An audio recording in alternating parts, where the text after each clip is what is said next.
கர்த்தருடைய பரிசுத்த நாமத்திற்கு ஸ்தோத்திரம். என்னுடைய மகளுக்கு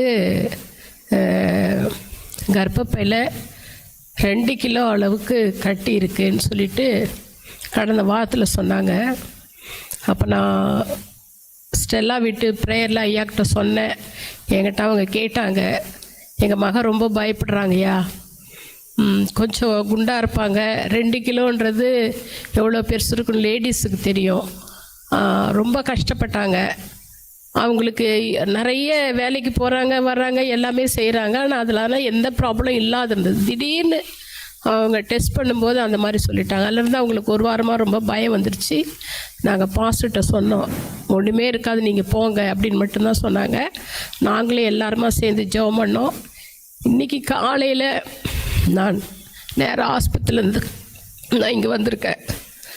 எங்கள் மகளுக்கு டெஸ்ட் வந்துருச்சு. அதில் ஒன்றுமே இல்லை, கேன்சர்லாம் இல்லை, நீங்கள் பயப்படாமல் போங்க அப்படின்னு சொன்னாங்க.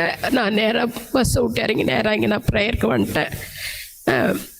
கடவுளுக்கு எப்படி நன்றி சொல்கிறதுன்னு சொல்லி என்னுடைய மருமகனும் ஒரு ஊழியக்காரர் தான்.